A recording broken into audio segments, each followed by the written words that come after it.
अयोध्या में भगवान राम की हजारों साल से पूजा हो रही है, तुम क्यों ठेकेदारी चला रहे हो?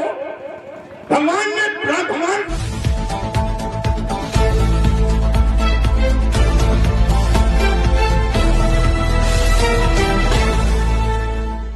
आज संविधान जागरूकता कार्यक्रम में हम सबके बीच में उपस्थित कार्यक्रम की अध्यक्षता कर रहे सम्मानित जगन्नाथ सरोज जी, हमारे बीच में उपस्थित हमारे परम सम्मानित पूज्य भंते धम्मज्योति जी अभी आपको संबोधित कर चुके हैं। विधायक सुल्तानपुर भाई ताहिर खान जी, पूर्व आईएएस श्री आर्य प्रसाद जी, हमारे बीच उपस्थित सम्मानित राम प्रकाश सरोज जी और वामसे के बहुत ही पुराने साथी जो मन पर बोलने के लिए आए जरूर, लेकिन समय को देखते हुए उन्होंने अपना भी समय मुझे दे दिया। भाई विनोद मिलन जी, दिशपुत्रा चैनल के प्रधान संस्थापक संपादक भाई सुमित चौहान जी, भाई राजेंद्र यादव जी, सम्मानित अनिल बौद्ध जी, लोकतंत्र सेनानी भाई हरिराम यादव जी, और इसी के साथ साथ हम सबके बीच में उपस्थित भाई राम बैरासी जी,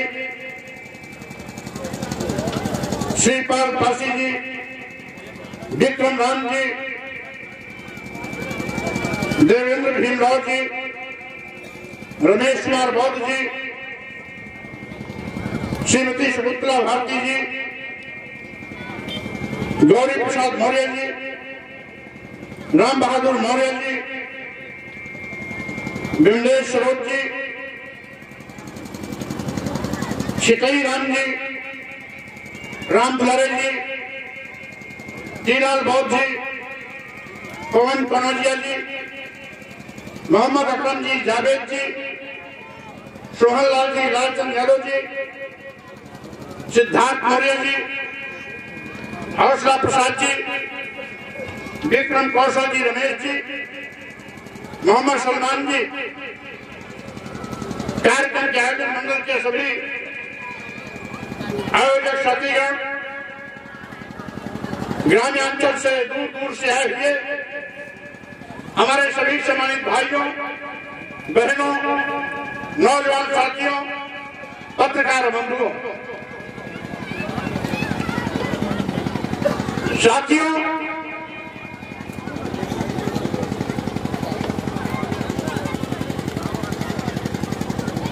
आज हम सभी लोग भारतीय संविधान की चिंता के साथ यहाँ पर इकट्ठे हुए हैं।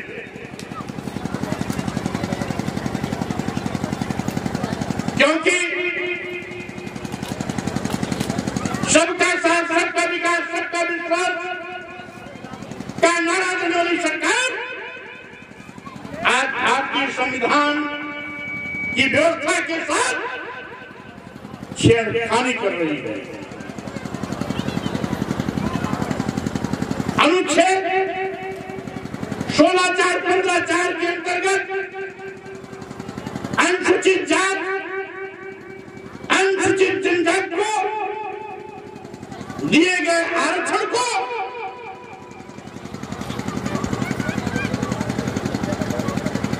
खत्म करने की कोशिश कर रही है। भारतीय संविधान के अनुच्छेद 340 के अंतर्गत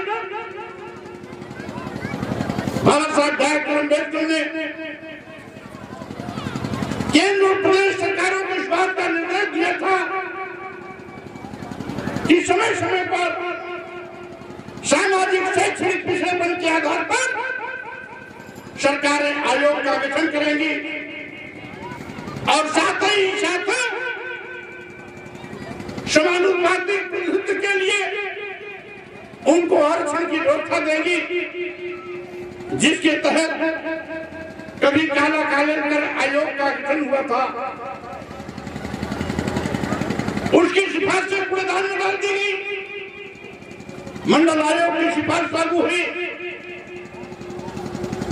90-91 में लागू हुआ।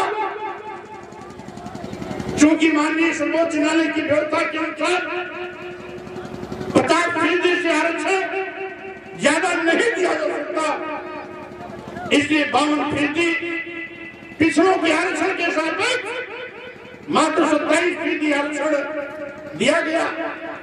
लेकिन आज डबल इंजन की सरकार अनुसूचित जात अनुसूचित जनजाति के साथ साथ पिछड़ों के आरक्षण को भी खत्म करने का दुस्साहस कर रही है। डबल इंजन की सरकार जब से बनी, जितने भी सरकारी नौकरियों के विज्ञापन आए, उन सब में विज्ञापन में कभी पिछड़ी जात को शून्य कर दिया जाता है, कभी अनुसूचित जात को शून्य कर दिया जाता है और कभी शेड्यूल्ड ट्राइब्स के आरक्षण को शून्य कर दिया जाता है। यही नहीं, कई ऐसे भी मौके आए हैं जब बिना विज्ञापन निकाले एक लाइन का प्रस्ताव लाकर, जैसे कि हमने सरकार में रहते हुए विरोध किया था, जब एक लाइन का प्रस्ताव आया था कि उत्तर प्रदेश के सभी मेडिकल विश्वविद्यालयों, मेडिकल कॉलेजों में बड़े पैमाने पर professor, reader, associate professor, assistant professor के पद खाली है। चूंकि अनुसूचित जात, अनुसूचित जनजात और पिछड़े वर्ग के अभ्यर्थी उपलब्ध नहीं है, इसलिए सभी पदों को सामान्य वर्ग से भर दिया जाए। मेरे सामने प्रस्ताव आया, मैंने करने का विरोध किया और पूछा कि कितनी बार विज्ञापन निकाला गया।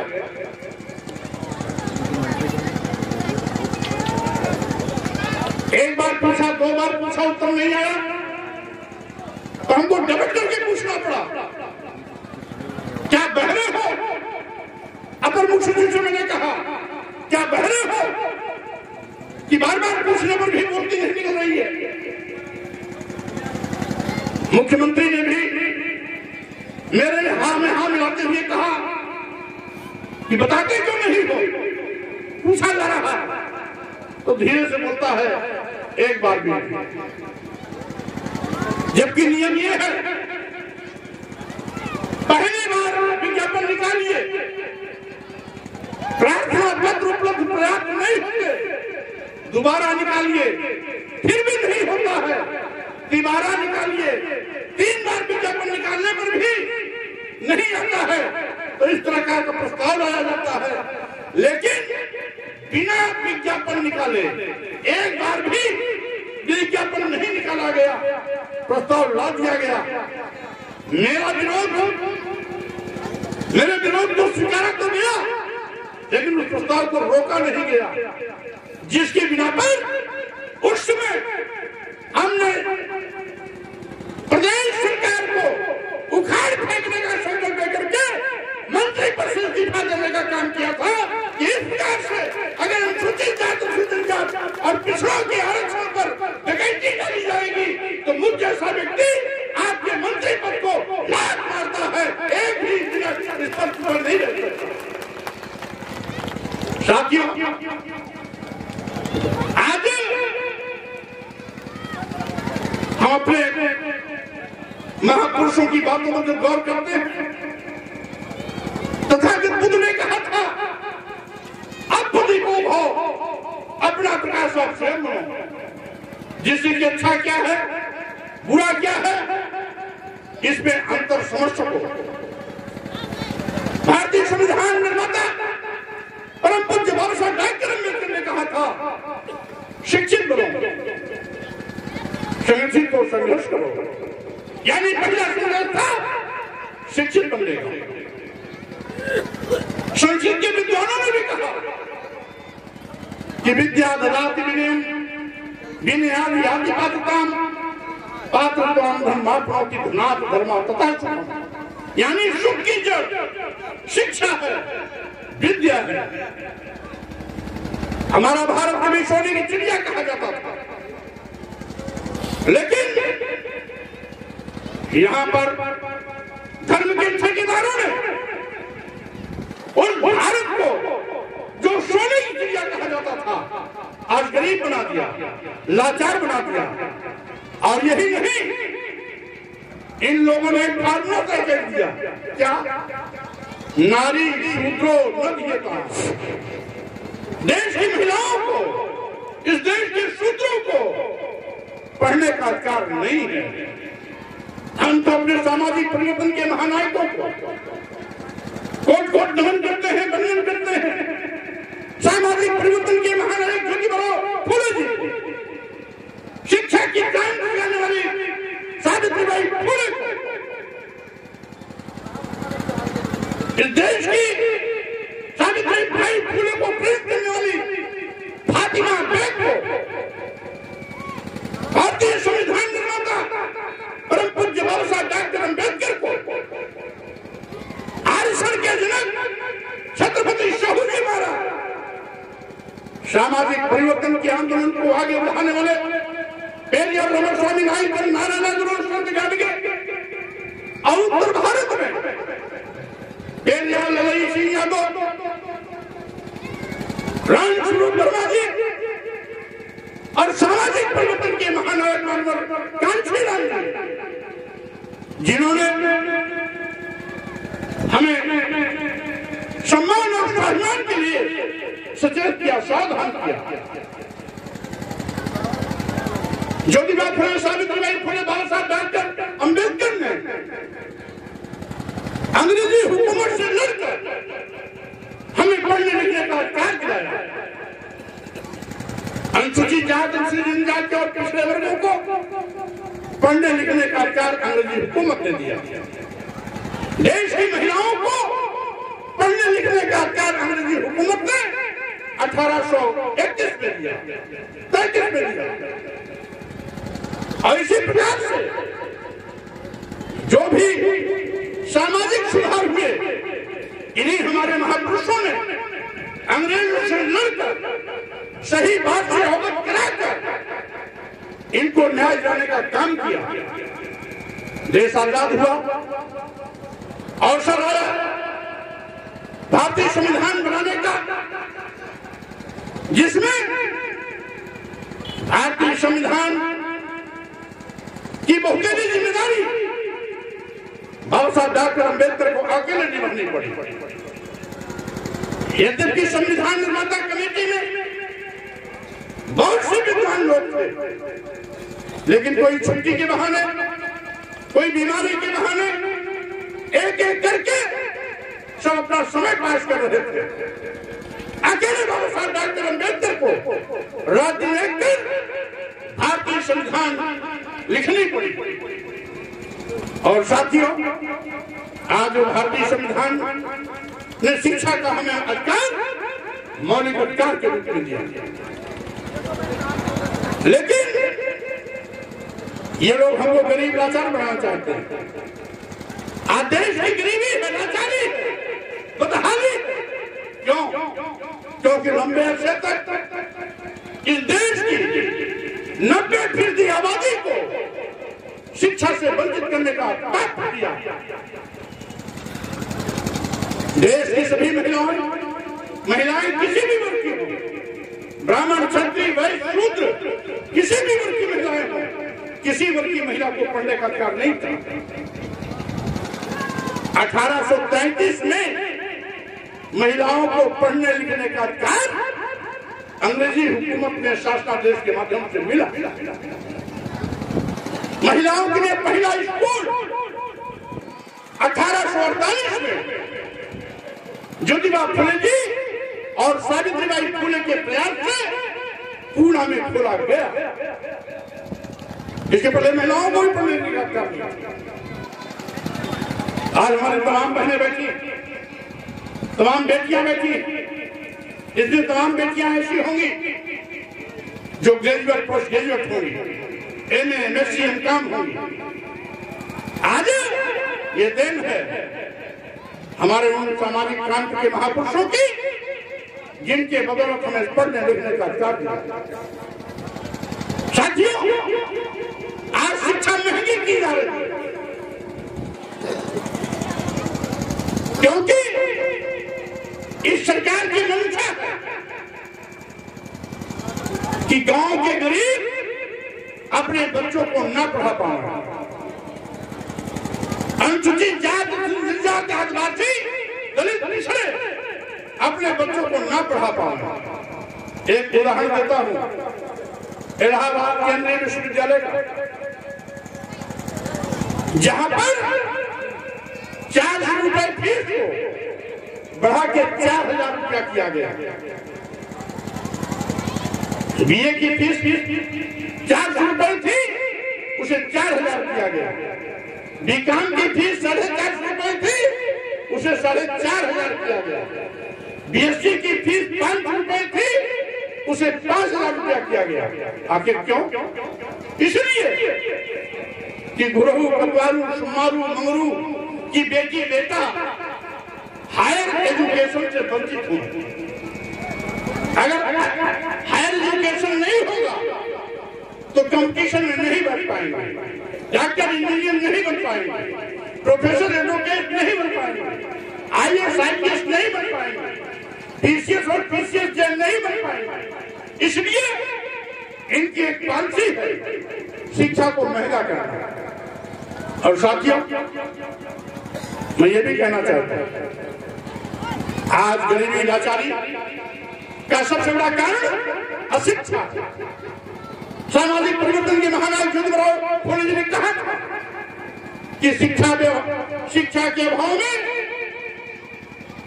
वृत्त मारा गया, वृत्त के अभाव में वित्त मारा गया, वित्त के अभाव में गति यानी प्रगति मारी गई, और गति के अभाव में हम पिछड़ गए।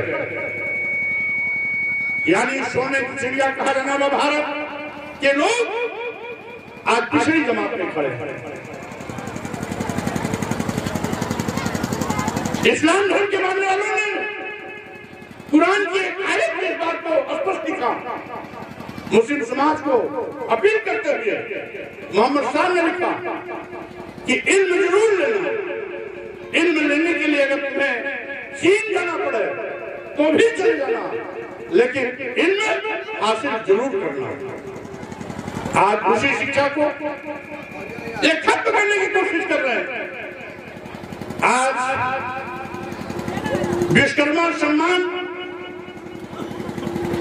के नाम पर ये बढ़ावा क्या दे रहे हैं कि कुम्हार कुम्हारी करे, चाक चलाए, लोहार लोहारी करे, बढ़ई बढ़ई गिरी करे, सब्जी बेचने वाला सब्जी बेचे, दूध दही मट्ठा बेचना दूध दही मट्ठा बेचे, मोची का बेटा जूता बेचे। यानी आज पुश्तैनी कामों में लगाना चाहते हैं, जिससे कि दलित, आदिवासी और पिछड़े समाज के बेटे बेटी न पढ़ाई कर पाए, न अच्छे ओहदे पर जा पाए, न अधिकारी बन पाए। ये साजिश है, इसको समझना होगा। आज डबल इंजन की सरकार ने देश में 80 करोड़ लोगों को गरीब, लाचार, बदहाल, मजलूम बनाया। यानी 80 करोड़ लोग आज गरीबी रेखा के नीचे जीवन यापन कर रहे हैं। आबादी देश की 140 करोड़, यानी 1 अरब 40 करोड़, जिसमें 80 करोड़ लोग गरीब हैं, लाचार हैं, मजलूम हैं, मजबूर हैं और 5 किलो 10 किलो चावल पर जिंदगी बिताने के लिए आज मोहताज। मैं कहना चाहता हूं, अगर आज लोगों के पास काम होता, सरकारी नौकरी होती, रोजगार होता, व्यापार होता, खेती होती, तो 5 किलो चावल के लिए 10 किलो चावल के लिए कोई लाइन नहीं लगाता। ये भारतीय जनता पार्टी के लोग, सत्ता में बैठे हुए लोग, आज देश में 80 करोड़ लोगों को गरीब बना दिया, मोहताज बना दिया, मजलूम बना दिया।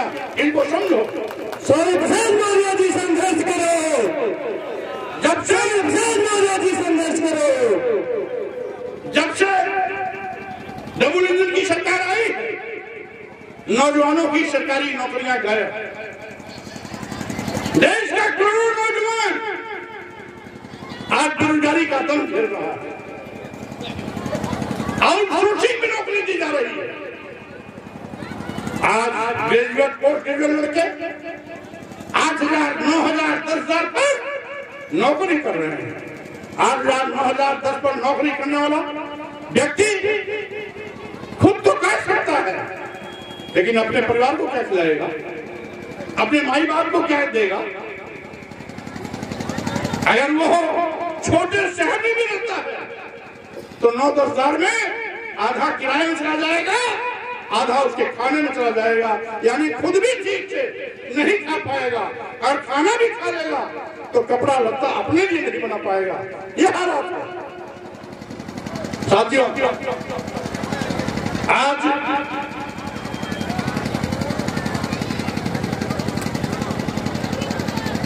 पूरे देश में हाहाकार मचा हुआ। यही जो आरक्षण के पक्षक बन गए, जो संविधान को खत्म करने की कोशिश कर रहे हैं, सत्ता में आने के पहले अपने चुनावी एजेंडे में कहा था हम देश में 2 करोड़ लोगों को नौकरी देंगे। हमारे मीडिया के लोग उनसे कभी सवाल नहीं करते, क्योंकि मीडिया आज मोदी मीडिया बन गई है, मोदी मीडिया बन गई है। वो सरकार के खिलाफ लिख नहीं सकती है, सरकार के खिलाफ बोल नहीं सकती है। कोई मीडिया सरकार सवाल नहीं कर सकता आखिर नौजवानों को सरकारी नौकरी क्यों नहीं। और यही नहीं, आज जितने भी विज्ञापन भूले चूके से आए भी भ्रष्टाचार की बलबीती पे चढ़ गई। 69,000 शिक्षकों की भर्ती में शेड्यूल कास्ट और बैकवर्ड के आरक्षित पदों पर सामान्य वर्ग के लोगों को नौकरी का लेटर पकड़ा दिया गया। आज भी लगभग 8,000 चयनित अभ्यर्थी 2 साल से लगातार खुले आसमान के नीचे धरने पर बैठे हुए हैं। माननीय उच्च न्यायालय का निर्णय है, सरकार भी उत्तर प्रदेश ने स्वीकारा कि अधिकारियों के द्वारा गलती हो गई, लेकिन उस गलती का निदान आज तक नहीं किया गया। आज पूरे देश में महंगाई का ये आलम है कि जनता त्राही कर रही है। महंगाई से आम जनता की कमर टूट गई है। किसानों को दूना लाभ दिलाने का वादा करने वाली डबल इंजन की सरकार आज तक दूना लाभ तो जाने दो, लाभकारी मूल्य भी नहीं दिला पाई। जब जब किसानों के खेत में फसल तैयार होती है तब तब सरकारी क्रय केंद्र नदारद हो जाते हैं। किसानों को बिचौलियों के माध्यम से अपना उत्पाद बेचना पड़ता है। साथियों, छुट्टा जानवरों का आतंक किसानों पर कहर बन के टूटा है। आए गए दिन हमने देखा, रातों में कई जिलों में गया दौरे में, रात में लोग टांच लेके खेतों के चारों टहलते रहते हैं। मैनपुरी में तो हमने एक जगह पूछा, मैं लोकसभा के चुनाव के दरमियान वहां 1 हफ्ता 10 दिन था, तो देखा रात में जहां भी देखो वहां टांच लेके लोग खेत में टहल रहे। एक जगह मैंने गाड़ी रोकी, किसान को बुलाया, हमने कहा भाई तू रात में टैक्स लेट क्या कर रहा? तो भैया हम इसलिए ताकने आते हैं कि 100-200 जानवर आते हैं, हमारी लहराती फसल चल के बराबर कर देते हैं। रात में हमको अपनी फसल ताकनी पड़ती है। हालात तो समंदर है, छुट्टा जानवर आज सड़कों पर बेइंतहा घूम रहे। आए गए दिन कभी मोटरसाइकिल वाला टकराता है, कभी कार टकराती है, कभी शान मार के पटक देता है। आए गए दिन रोज हर जिले में 1-2 मौतें छुट्टा जानवरों के मारने से होती है। सरकार का कोई नियंत्रण नहीं। जिन लोगों ने डबल इंजन की सरकार बनाई, वो व्यापारी, वो गांव का व्यापारी, वो बनाक का भी व्यापारी, तहसील का व्यापारी, ग्रामीण क्षेत्र के जो छोटे छोटे जिले हैं, आप अमेठी यहाँ का जिला भले जिला मुख्यालय हो, लेकिन ग्रामीण प्रदेश का सुल्तानपुर, प्रतापगढ़, ये सब ग्रामीण प्रदेश के जिले और यहाँ के जिले के व्यापारी, इनका शोषण पहले जीएसटी के माध्यम से हुआ। अब जीएसटी से संबंधित सारे प्रकरण ईडी को सौंप दिया गया।